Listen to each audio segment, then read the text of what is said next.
नमस्कारम। अनीश गिरी और विदित गुजराती के बीच एक गेम हुआ था ओपेरा रैपिड टूर्नामेंट में जो कि ऑनलाइन खेली जा रही है। इसके पहले टाटा स्टील जो ऑन द बोर्ड हुआ था, अब ये वापस ऑनलाइन में आ गए हैं हम। और अगर इन दोनों की बात करें तो दोनों ही बहुत अच्छे दोस्त हैं, लेकिन of the board on the board आप दोस्ती नहीं चला सकते हो, तो आपको खेलना ही पड़ता है। अनीश गिरी ने एक सीक्रेट प्रिपरेशन यूज़ की थी इसमें और एक नॉवेल्टी खेला था, वो आपको ज़रूर चेक करना चाहिए बिकॉज़ उसके पहले उसी लाइन पे बहुत सारे गेम्स हुए हैं। लेकिन इस गेम में अनीश गिरी एक नई मूव के साथ आए, जितने भी मैंने डेटाबेस चेक किए थे, उसमें कहीं भी वो मूव अवेलेबल नहीं थी। अनीश ने पहली बार यूज़ किया था वो। देखते हैं डायरेक्टली गेम में क्या हुआ था और उसके साथ ही इसको डिटेल में चेक करेंगे, राइट? तो गेम स्टार्ट हुआ, उसमें अनीश ने डी4 से स्टार्ट किया, night of 6, C4, ई6, night f3। अब जनरली अगर आपको निम्सो इंडियन अवॉइड करना है, जैसे कि नाइट c3 बिशप b4, तो आप नाइट f3 के साथ ही जाते हो। d5 खेला यहाँ पे ब्लैक ने, night c3 and c5।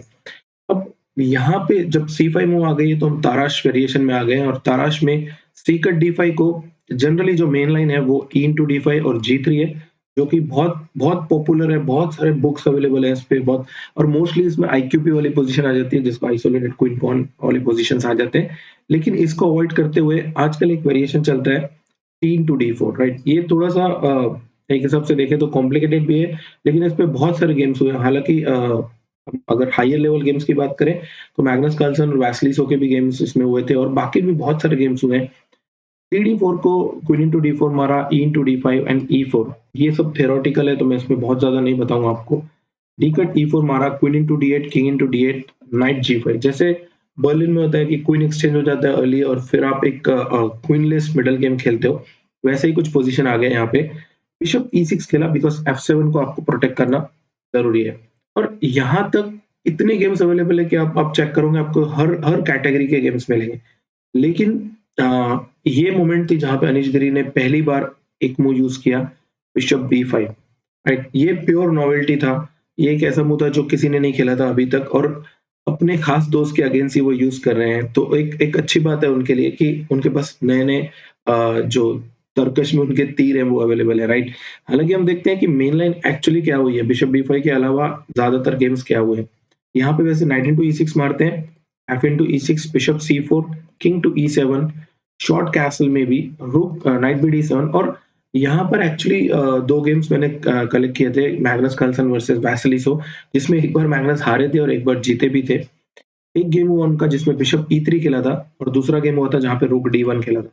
Bishop ई3 वाले वेरिएशन में यहाँ पे रुक c8 खेला था वैसलिसो ने, बिशप टू बी3, knight c5 and then bishop into c5। अब रुक इनटू c5 के बाद रुक fe1 खेला यहाँ पे ब्लैक ने, g6, night into e4, night into e4, रुक इनटू e4 एंड देन अब आप देख सकते हो कि e6 का पॉन है वो जो बहुत वीक लग रहा है, राइट? e5 खेला, f4 पिन है पॉन, आप मार नहीं सकते हो f4 को, bishop to g7 and then रुक e1। यहाँ पे एक्चुअली अगर थोड़ा सा आगे देखें तो rook f8, pawn takes pawn, rook to f5 और अब e6 आप अगर पुश करते हो, जिसमें e6 खेला, bishop into b2 and then after rook d1। I think ये स्लाइटली बेटर था मैग्नस कार्लसन को, जो उन्होंने कन्वर्ट कर लिया था एक्चुअली। लेकिन मूव नंबर 13 पे जहां पे बिशप e3 खेला था, एक और गेम हुआ था दोनों के बीच जहां पे रुक d1 खेला था मैग्नस कार्लसन ने। और उस गेम में एक्चुअली ये हुआ कि after rook c8, bishop to e2, a6, bishop to e3 and then rook c6 के बाद ये गेम एक्चुअली ब्लैक को ज्यादा सही चले गया था, उनके फेवर में था बिकॉज रूक ए1 के बाद ब्लैक ने यहाँ पे किंग डी8 खेला और कुछ मूव्स के बाद यहाँ पे बिशप जो है वो डी6 आके, ये पोजीशन एक्चुअली बाद में मैग्नस कार्लसन हार गए थे और वैसलिसो है वो जीत गए थे ब्लैक से। तो ऑब्वियसली यहाँ पे जो बिशप ई6 है उसके बाद अगर आप जाते भी हो नाइट इनटू ई6 के साथ, तो मैग्नस कार्लसन ने जो बिशप ई3 के साथ लाइन खेली थी वो आपको चूज करना चाहिए। हालांकि गेम में क्या हुआ देखते हैं 10th मूव पे। मनीष गिरी ने यहाँ पे खेला बिशप बी5, जो कि एक नॉवेल्टी थी।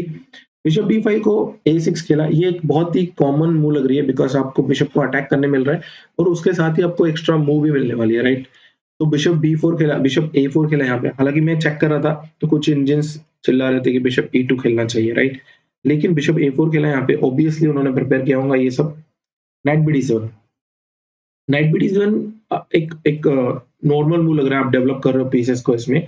लेकिन और एक मूव थी यहाँ पे जो एक्चुअली खेलना चाहिए था, यहाँ यहाँ ये एक अल्टरनेटिव हो सकता है जो बहुत ही अच्छा लग रहा है मुझे। h6, knight to E6, F into E6, PD2 maybe, और आप बिशप B4 खेल सकते हो, क्योंकि जनरली इन वेरिएशंस में अगर ये बिशप जो है वो B4 पे आ जाता है तो आपको E7 पे किंग के लिए एक अच्छा स्पॉट मिल जाता है, जो मेरे हिसाब से बहुत इक्वल सा रहता है, राइट। लेकिन यहाँ पे निशगिरी ने विदित ने यहाँ पे नाइट BD7 खेला, शॉर्ट कैसल B5, ये एक डुबियस मूव था एक्चुअली देखा जाए तो। यहाँ पे और कुछ खेल सकते थे, इवन H6 अभी भी आ सकता था, लेकिन यहाँ पे जैसे ही खेला बिशप B3 आ गया, और अब व्हाइट जो है वो फोर्स्ड कर रहा है ब्लैक को कि आप इसको मारो, राइट। देन F7 जो है वो मेन टारगेट बन सकता है, तो ये एक प्रॉब्लम वाली बात थी। किंग E7 खेला, तो अब देखो कि किंग कैसे, ये जो कि भैया इधर कहाँ जा रहा है, किंग E7 जो है वो कैसे इस बिशप को ब्लॉक कर रहा था, राइट। इसीलिए मैंने इस वेरिएशन में बोला था कि पहले बिशप B4 आ जाना चाहिए कुछ वेरिएशंस में, ताकि ये जो बिशप है उसको बाद में प्रॉब्लम नहीं आए, क्योंकि किंग का पोजीशन अगर आपका अच्छा नहीं होगा तो आपको हमेशा ही दिक्कत आने वाली है, राइट। तो यहाँ पे बिशप E3 खेला व्हाइट ने, H6, नाइट इनटू E4, और इस बार जो है नाइट इनटू E6 मारा नहीं उन्होंने। नॉर्मली जो मेन लाइंस आते हैं उनमें नाइट इनटू E6 मारा होता है, राइट।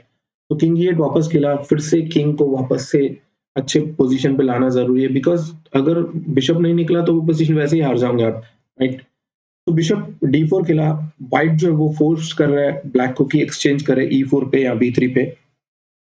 और एक बात मुझे इसमें बहुत अच्छी लगी थी जो फ्यूचर में मनीष गिरी ने किया था, कि after bishop B4 finally on move number 16 एक इंपॉर्टेंट मूव आ गई जो इस पूरे वेरिएशन में बहुत जरूरी होती है, बिशप B4, राइट। रुक E1, ये एक बहुत ही ट्रिकी सा मूव था, बिकॉज इसमें जनरली कोई भी सोचेगा कि आप इस रुक को क्यों ब्लॉक कर रहे हो यार, राइट। लेकिन मैंने प्लान बता दिया है कि F4 F5 ट्राई कर रहा है वो, राइट। सो किंग E7 खिला फिर से। अब आप देखो किंग की कितनी मूव्स देनी पड़ रही है ब्लैक को यहाँ पे। दिक्कत तो यही थी कि किंग को अच्छा स्पॉट नहीं, और मजे की बात यह है कि रुक E1 आने के बाद भी आपको किंग E7 खेलना पड़ रहा है। ये बहुत बहुत ही दुखद विषय है एक्चुअली ब्लैक के लिए, राइट। F4 खिला, F5 का ट्राई है, रुक D8, F5, bishop into B3। क्या खेलोगे आप? थोड़ा सा कैलकुलेट करके देखना, हो सके तो पॉज करके भी चेक करो क्या हो रहा है, बिकॉज ये जो ऑटोमेटिक मूव है, ऑब्वियस लग रहा है आपको बिशप A इंटू B3, वो इतना अच्छा नहीं है। यहाँ पे अनिश गिरी ने बहुत ही स्मार्टली कैलकुलेट कर लिया कि क्या हो रहा है। ये मुझे ऑलरेडी प्लस ही लग रहा था व्हाइट के लिए।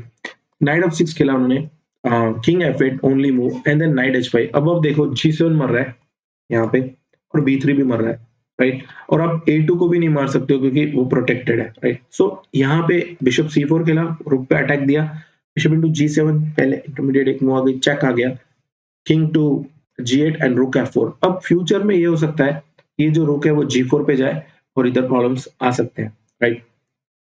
सो किंग H7 हटा दिया उन्होंने पहले ही, उनको दिख गया था कि यहाँ पे प्रॉब्लम आने वाली है, राइट। सो रुक G4 खेला, अभी भी वो जो रुक है वहीं रखने, बिकॉज उनका आइडिया सिंपल है कि आप नाइट E4 आके नाइट F6 मेट कर सकते हो ब्लैक के लिए, ब्लैक का, और रुक D1 आके इसको मार दो क्योंकि यही मेन डिफेंडर है, राइट। तो इस चेतक को अगर आप हटा देते हो तो अपना जो नाइट है वो इजीली F6 पे आ सकता है और मेट हो जाएंगी, राइट। तो रुक G8 खेला यहाँ पे, नाइट E4। अब आप यहाँ नहीं मार सकते हो क्योंकि यहाँ पे सीधा श और मात हो रही है, takes takes and then mate हो रही है, तो ये नहीं चलेगा, राइट। सो ब्लैक ने खेला बिशप E7, 6 को और गार्ड कर रहा है ब्लैक उसमें।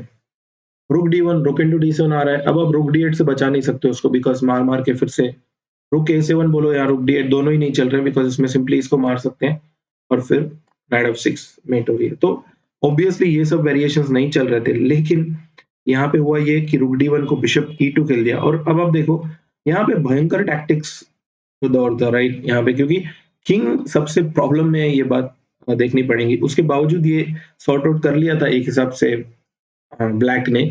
और आगे क्या हुआ देखते हैं, यहाँ पे रुक इंटू D7 मारा, bishop into G4 and then finally rook into E7। अब एक्चुअली देखा जाए तो इसमें मटेरियल तो मिल गया ब्लैक को वापस, राइट। मतलब बिशप इंटू H5 के बाद एक्चुअली व्हाइट यहाँ पे एक्सचेंज डाउन है, राइट। हालांकि इतनी अच्छी पोजीशन थी उनकी कि आपको लग रहा था कि व्हाइट को कुछ ना कुछ एक्स्ट्रा मिलना चाहिए, लेकिन विदित ने बहुत ही केयरफुली कैलकुलेट करके एक पोजीशन लाया था जिसमें एटलीस्ट मटेरियल है बोर्ड पे, राइट। लेकिन यहाँ पे दिक्कत ये हो गई कि किंग का पोजीशन बहुत खराब है, और ये जो घोड़ा है ये चेक बहुत बड़ा प्रॉब्लम है। हालांकि G7 फिलहाल मर रहा है तो उसको बचा लिया उन्होंने, bishop to E5, knight F6 check आ रहा है अभी, रुक A8, क्योंकि आपने अगर नाइट F6 चेक दिया भी तो भी आपको ज्यादा मतलब एक्सचेंज मिलने वाला है, जो वो ऑलरेडी अप है, तो पोजीशन खेलते रहेंगे H3। इस बिशप को यहाँ पे इसकी कब्र बनने वाली है यहाँ पे यार, क्योंकि वो उसको जगह नहीं मिल रही है यहाँ पे, राइट? तो रुक चेक दिया, king to H2 and finally रुक C8 खेल लिया, क्योंकि हर वक़्त दिक्कत ये थी कि ये चेक आ रहा था और प्रॉब्लम से, राइट? और अब ये स्क्वायर भी वैकेट हो गया, मतलब किंग चाहे तो वो G8 F8 आ सकता है फ्यूचर में, राइट? नाइट F6 चेक दिया, king G7 and night into H5। अब 2 पीस हैं आपके पास रुक के बदले, 2 माइनर पीस और एक एक्स्ट्रा पॉन भी है, रुक एक्टिव है, किंग का पोज़ीशन सेफ है, तो आई थिंक व्हाइट बहुत कंफर्टेबली ये जीतना चाहिए, जो कि हुआ भी था। किंग F8 खेला, रुक A7 एंड यहाँ पे एक भयंकर भूल कर दिया उन्होंने, रुक D5 खेला। अब आप थोड़ा-सा रुक जाओ, चेक करो, बिकॉज़ मुझे लगता है ये 5 सेकंड, 10 सेकंड्स में कोई देख लेगा कि रुक D5 के बाद यहाँ पे सिंपली बिशप G7 चेक आ रहा है और इस इंटरमीडिएट चेक ने क्या किया कि किंग का पोज़ीशन आपको हटना पड़ेगा G8 या E8 पे और दोनों में ही प्रॉब्लम है, नाइट F6 चेक आ रहा है। और यहाँ पर विदित ने रिज़ाइन कर दिया था, बिकॉज़ उसके बाद अगर आप देखें थोड़ा-सा कि किंग G7 तो नाइट इनटू मर रहा है और कोई रीज़न नहीं है यहाँ पे कंटिन्यू करने का, बिकॉज़ ओपोनेंट के पास एक एक्स्ट्रा नाइट है और पॉन भी है, तो जीतना ही चाहिए, राइट? फाइनली हम देख सकते हैं कि ये जो पोजीशंस होते हैं ये कैसे एक मूव के कारण इतना सारा चेंज आ गया और ऑब्वियसली विदित ने शायद प्रिपेयर नहीं किया हो कि इसमें ये नोवेल्टी अवेलेबल है, बिकॉज़ इसके पहले गेम्स ही नहीं हुए। तो आपको कोई सपना तो आने नहीं वाला है कि ऐसा होने वाला है इस पोजीशन में, राइट? लेकिन हाँ, इससे होता ये है कि आप अगले मुकाबले के लिए रेडी रहते हो। बहुत बार ऐसा होता है, हारना भी एक एक स्टेज होती है हर प्लेयर के इसमें। इवन वर्ल्ड चैंपियन भी, जैसे वैसलिस के साथ पहला गेम हार गए मैग्नस कार्लसन, लेकिन फिर बाउंस बैक किया, 3-4 गेम कंटिन्यू जीते और आज लीड कर रहे हैं। तो बहुत अच्छा गेम होता है एक्चुअली देखा जाए तो। लेकिन हाँ, इसमें ज़रूर इम्प्रूवमेंट करनी पड़ेगी ब्लैक को और फ्यूचर में हमको इस लाइन पे बिशप B5 स्पेशली पे और भी गेम्स दिखने मिलेंगे, राइट? तो मिलते रहेंगे, बाय, थैंक यू, खुश रहो, मस्त रहो, स्वस्थ रहो और अब थोड़े से कंटिन्यू वीडियोज़ आपको मिलते रहेंगे। बाय।